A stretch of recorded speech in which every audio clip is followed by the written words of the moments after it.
Okay. So I'd like to talk to you guys today. Spit that grease. I'll name the segment later. You know what I'm saying? What they call? What was that? What was another name that was thrown at me? Welcome to my TED Talk. Whatever. I don't know. I don't know about the TED Talk one because I already have a segment for that for the Snort Report. But we'll see. Anyway, let's go ahead and get to the situation.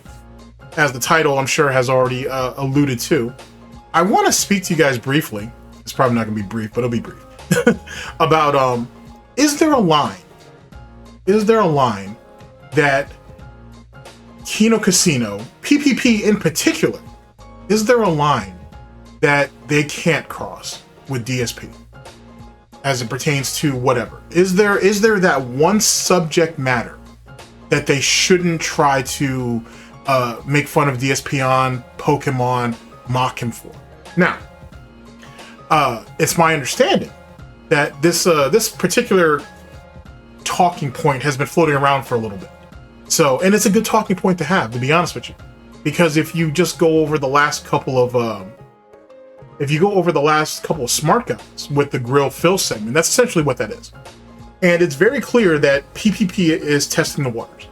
He's trying to see what he can get away with and what he can't get away with. What is DSP incredibly sensitive on, what he isn't. Those little hesitated little fucking giggles and laughs that DSP has, that doesn't mean shit. He needs what PPP is looking for is something that DSP can't laugh at, right? Something that's getting a chuckle out of PPP. People in the kick chat / YouTube chat respectfully are laughing at, but DSP's not. He's actually stone face on. That's what PPP is looking for. That would be his benchmark or his indicator that, okay, now I've struck a nerve somewhere.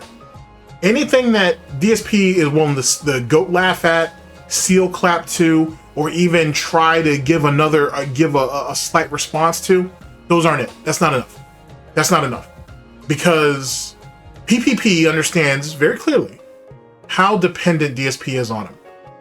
So in turn, and given that PPP doesn't know if he's going to get all of his money or not, or whatnot, if I haven't done a video on that, I will. I'm in a kind of a just recording type of mood today, so I'm going to bang out a couple of these. I think that it only makes it more just for PPP. Now, let me be very clear about this. PPP is not trying to be a detractor. He saw Review Tech USA's dumbass do that and fail at it miserably.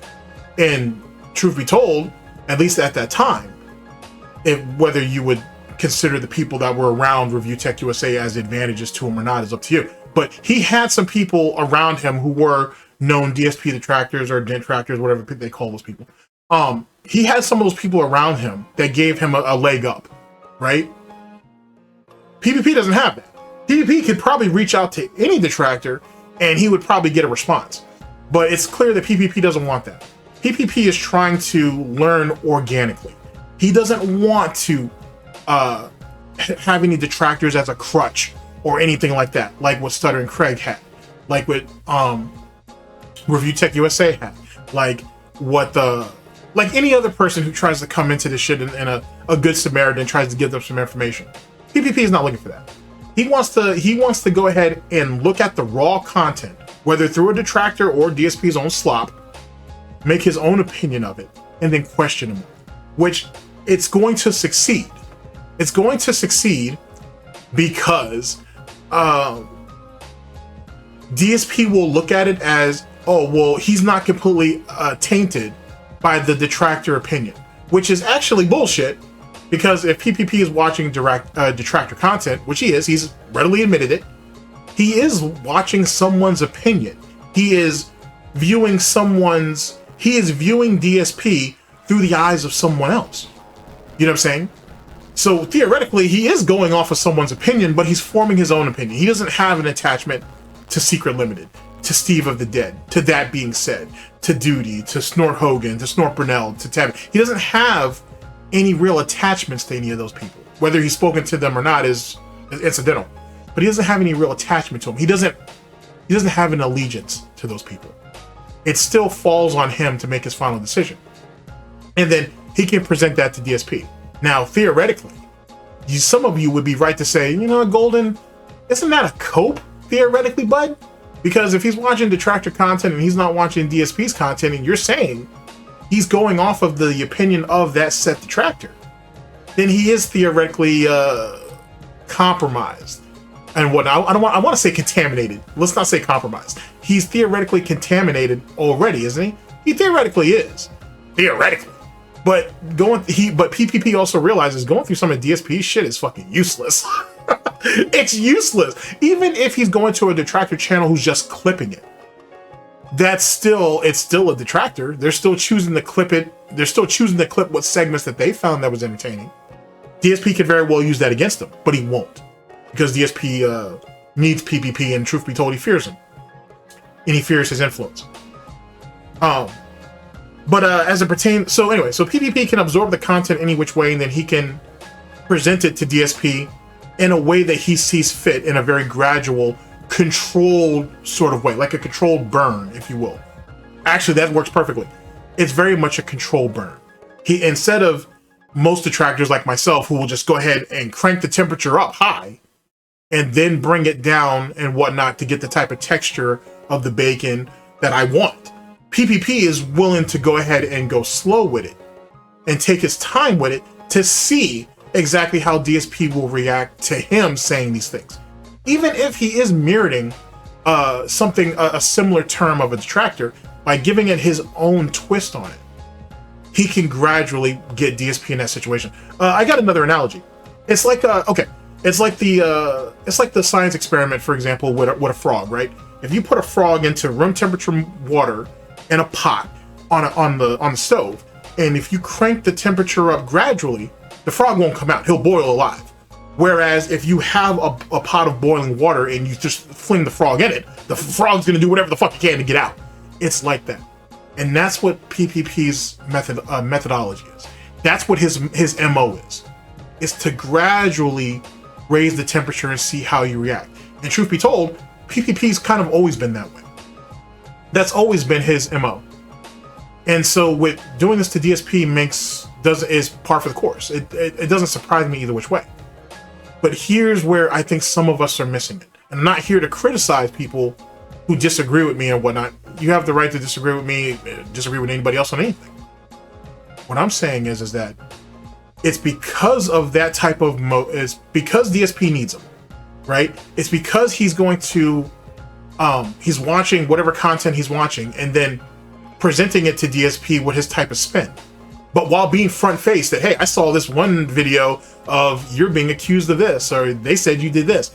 By him presenting it to him that way, in a more of a question, more than an actual accusation, or coming across to accuse him, or being overly assertive with it, I should say, is probably the best term for it.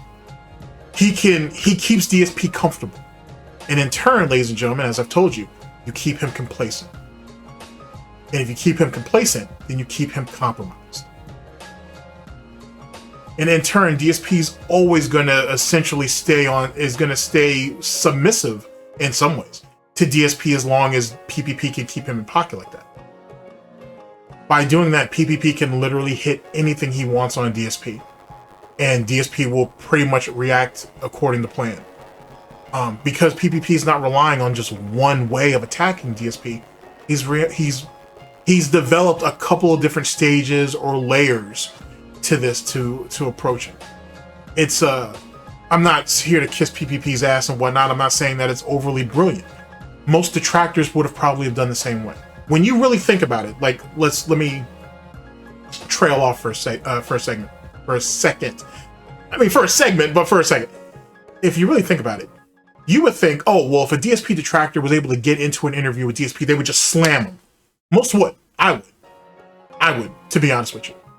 But most people wouldn't. Let's take a reasonable detractor, for example. Actually, I would say, Ann is probably a pretty good example, I think, of someone who would approach him steadily with certain things, and then he would present him the situation, he would present him how he perceives it, and then he would ask for DSP's explanation. Then you cut his ass to the quick on using DSP's own logic. Now, granted, I would do that too if I was a bit more cool-headed, but I'm not. I'm too hot-blooded for that. But anyway, reasonable detractor would probably go about it that way. And truth be told, I could be completely wrong about Ann. I've never talked to him, so I have no clue of what his personality is like. But I've watched a good amount of his content, so I would think he wouldn't go at him like that because you're just going to chase DSP away. You know what I'm saying? Or DSP is just going to turn to stone. Just like what he did with Stuttering Craig. If you think about it in that interview. He lied to them for 5 straight hours. In the follow-up interview, when he admitted the day before that he had lied about everything about WWE champions, he smiled in Craig's face that entire time. He was proud of what he did. And then he even, and I'll go over it because I know I've been meaning to do so, but he even justified why he did it and why he was justified in doing it. So you have to handle DSP not necessarily with kids' gloves, and not necessarily placating to or submitting to his ego or stroking his ego or whatever to get him to do what you want. It's all about how you approach him. It's all about how you word certain things or whatnot. Because truth be told, as intelligent as people like to say DSP is, he's not intelligent. As smart as people like to say DSP is, he's not smart. He's really not smart. He stumbles over the smallest shit, right? Like he stumbles over the smallest shit possible. The reason why people say DSP is smart and or intelligent is because he presents himself in a way using the type of words or vernacular, or tries to use certain situations that you would think is outside of his depth, and he clearly read that somewhere, or he clearly got it from somewhere else that's outside of his own frame of thinking.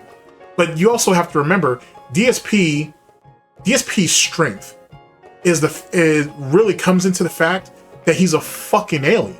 He can't relate to people in 2000 or in the 2000s. He can relate to people in the 90s, in the 80s, maybe even in the 70s, I guess. And that really comes from the television. The stuff that he's absorbed in his childhood, right? He kind of presents himself like an older person, but that doesn't mean he's a mature person, right? He presents himself like he's well educated, but he is clearly as dumb as dirt, to be honest with you. It doesn't take an intelligent person to lie. It doesn't take a smart person to lie. It takes an intelligent person to keep it keep it together. It takes a smart person to keep it going and to be able to build off of it while remembering the roots and the foundation of said lie. DSP doesn't have any of those things. All those things crumble, and that's just with lying. If you want me to go ahead and just go and break down like his education, for example, I can do that. If you want me to break down his reasoning, I can do that to you as well. Can you put a book in front of DSP, tell him read chapter 1 to 3, and then have him basically regurgitate that back to you? Yes, and that's what people, and that's what most people would reinforce to his intelligence. Can he use it though in a practical way? Can you teach Darksydephil a skill, and can you have him then exercise that skill? Can you have him demonstrate that skill in a practical way? No, you can't. Can you teach DSP something and then have him teach it to somebody else? No, you can't. And that's why when people say, oh, DSP's good at Street Fighter. No, he isn't. Because why is it that he can't explain his own actions? Why is it that he can't break down moves and shit? Why can't he break down matches? All he can do is explain to you, or at least try to, how the other person's cheating and how he got cheated. That doesn't make him a good player. Him beating up on players that have less experience than him, or that are just bad players, or who are just new players, doesn't make him a good player. That's what that comes down to. And that's why I keep fighting that. But I'm not criticizing a particular person for that. I'm actually attacking the idea, because the idea is fundamentally flawed. And he knows that. DSP knows that he's a bad player. I'll make a whole other video on that. Because I've been chomping at the bit to do that one. I may actually record that today. But anyway, so there's that. So back to it. So thank you for coming to my TED Talk within a TED Talk. So back to the whole situation with PPP, and is there a line that he can't cross? No, there's not. No, there's not. There's not a single goddamn line that PPP couldn't cross. And before he even crosses it, he would have already tested the waters on it anyway. He would have already led Phil, like the useless, beaten down, gouty horse that he is, to that pond before he even let DSP drink from it. So no, there isn't one. He could literally shit on DSP. He's already doing it, but he can shit on DSP. He can shit on fucking Cat, and I'll address that in a minute. He can shit on Cat. He can shit on Jasper. He can shit on his way of life. He can shit on how he operates his quote unquote business. He can shit on his bankruptcy. He can shit on his inability to do basic human shit. He can shit on all that, and DSP will look at him and laugh. And inside, he might be brewing and pissed off, but he'll sit there and take it like a good bitch. He'll take every bit of it. Now, with that being said, let me address the elephant in the room. No pun intended. Actually, I did mean that pun. You know what I'm saying? Fuck it. Let's address Cat. The argument that I've seen and heard is that Catherine is the one thing that PPP can't go after. It's the one thing that would elicit a response from DSP. The reality is no, it wouldn't. Because PPP and Andy have already taken shots at her. And some of those shots that were taken, DSP was in the chat. It was done to DSP's face? Nah, I don't think so. Like I said, it may be one of those situations where he might give a veiled, half-hearted rebuttal to it, but nothing will come out of that. And because of that, because he hasn't stood up for her on business up to this point, only shows how weak their relationship is between DSP and Cat, or how non-existent it is. If you're gonna attack me, then attack me, right? But you going after my family, you going after my wife, you doing all that other shit, that should be the first thing that any man or woman would stand on business on. DSP hasn't done that. It's just razzing, which is just cope, by the way. Which is just cope. Because if I went at, let's say, Alt's wife, he'd feel a certain type of way about that. You know what I'm saying? If I went after Tevin's girlfriend, he'd feel a certain type of way about that. If I went at any detractor, troll, hater, or critic's spouse, they would feel a certain type of way about that. But DSP clearly hasn't. And all of us have seen it. So why is that thought process that, oh, if PPP was in his face and he took jabs at Cat, that you may get a response out of it? A full-fledged response. It's not ridiculous, but I don't understand where that particularly comes from. See, that's you looking at it from your angle. That's what you would do, because that's what any reasonable person, rational person would do. You understand that your wife, your husband, whatever you're into, is a part of you. So anybody who takes a shot at them is taking a shot at you. DSP doesn't look at it that way. He compartmentalizes. He tries to go ahead and give you the front face bullshit about, hey, I work 6 days a week and then I want my day off to spend with my wife because I love my wife. The reality is, ladies and gentlemen, on that day off, DoorDash is being delivered. The groceries are probably being delivered, unless they're going out for a haircut or for one of the many medical appointments that either one of them have, because they're both fucked up physically, obviously, and probably mentally. Like, I wouldn't be surprised. Actually, I don't even want to put this out here yet, but I'll do it. I think one of those appointments is actually really therapy, and I would assume it's for Cat. I would assume that Cat has gotten to the point where she has a lack of physical stimulation, right? I'm not even just talking about the sexual. I'm just saying she has no physical stimulation. If you don't have that, then that means mentally you're breaking down. Your mental dexterity, your sanity is slowly but surely wearing away. It's what happens when you're cooped up in here a lot. You see that a lot with detractors who do a lot of detractor content and whatnot. You can tell someone who's done a little too much detractor content and someone who just does a lot of detractor content. You can tell by how you talk to them and whatnot. You can tell, like, yeah, you know what, you've been cooped in that room a little too long, man. Maybe you should go out and touch the grass. You know what I mean? It's kind of like that. Cat's the exact same way. I would assume some of those appointments are therapy. She probably needed a therapist. She probably needed to sit down and talk to somebody. Now, is it necessarily marriage counseling? Maybe. But I would assume most of them are solo segments. Sorry. They're solo sessions, to be honest. I would assume a lot of it comes down to therapy for her. I mean, don't get me wrong, she's probably riddled with physical ailments as well.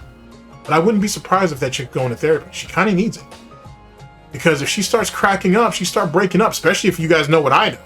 And I know a lot of you know what I know. If you know Miss St. Clair, or St. Jean, I'm sorry, in her history, it'd probably be a good thing to get her into therapy once a week. That might be a thing of importance. This isn't me slamming people who go to therapy or therapy itself. I think she needs it, and I think if she is going, I think good for her. So that's just one of my personal pet theories, something I had in the vault for a bit. I'll expand upon that later. I don't think there is a, but back to my initial point, no, there isn't a line that can't be crossed when it comes to Phil. Not at all. And PPP will already take the proper steps leading to it. I think we overlook how methodical, or at least how I perceive, so keep this in mind, this is my own opinion, but how methodical PPP is when he goes for that shit. And then, I know a lot of you see that, you know, after the smart guy segment, or even throughout the week, PPP likes to throw shots at DSP on Kino Casino. Oh, well, shouldn't DSP feel a certain type of way about it? DSP didn't feel a certain type of way about it before him and PPP and Andy got in bed with each other. DSP was making excuses for them making jokes about him or razzing him back then. So why would he make any claims about it now? And DSP has already conditioned his audience to look at it as, they're just razzing me. It's all jokes, guys. They do it to everybody. What he can't explain is, well, why is it bad when detractors, trolls, haters, and critics do it? The only thing DSP can tell you is, well, they don't razz me all the time. They talk about other people too. Oh, well, they only do it for money. Well, Kino Casino exists to make money. And there are detractors, trolls, haters, and critics who do talk about other stuff than just you. Perry was a big thing for a while. There's a lot of guys like myself who talk about wings, who talk about low tier God. There's a lot of guys who talk about other shit. You know what I'm saying? There's a lot of people, I'm starting to get back into it, but I've always hinted at it. But Girl World, like, you know what I'm saying? Like, I think, actually I know, Tevin was the first person to ever talk about Amberlynn Reed, who was in our circle. You know, or in this detractor circle, I should say. Right? He was the first one to really, to actually do streams talking about that shit and a little bit of Foodie Beauty. You know what I'm saying? I'm gonna go after Foodie Beauty though, in particular. When you get enough into that Amberlynn shit, it gets really, they're both fucked up. Foodie Beauty and Amberlynn Reed are both fucked up. But Foodie I can laugh at a little bit more. Amber just disgusts me, to be honest. That doesn't mean I'm not gonna take shots at her, but that shit just, it's really disgusting, the nonsense that she gets away with. And if she was a man, you guys would have wanted him hung from the highest fucking tree. But because Amber would break that tree, let alone the branch, but she would break that tree, no one wants to do it. So she stays off my grill for a while until I'm ready to figure out how I'm gonna go about that. So what's the excuse there? DSP doesn't have one. But he's already conditioned his audience to be like, it's just razzing, it's not a big deal, it's all jokes. Because that's the only way that he can cope with it. Because yet again, he needs them. If he didn't need them, if he felt like he was independent of Kino Casino, he wouldn't take that shit. He might actually try to fight back. So we as, in my own opinion, we as detractors, trolls, haters, and critics can't sit there, we shouldn't sit here, I should say, and say that Cat is the final frontier and that's the one place that PPP won't take shots at. PPP and Andy have already done it. They've already done it. So no, there is no line to be drawn. There isn't. Everything is fair game with DSP. Just as it has been with his detractors, trolls, haters, and critics. PPP is not going to hit him any lower than any detractor, troll, hater, or critic has in the story. It's already out there. It's already established. PPP is just doing that. He's not breaking new ground. He may approach it in a slightly different way. He's not breaking any new ground. All right, ladies and gentlemen, thank you very much for listening in. I very much appreciate it. I will name this segment later. I appreciate y'all listening, though. I really, it really means a lot. And I'll catch you guys for the next one of these, which is going to be like soon, because I'm about to record the next one actually right now. Later, people.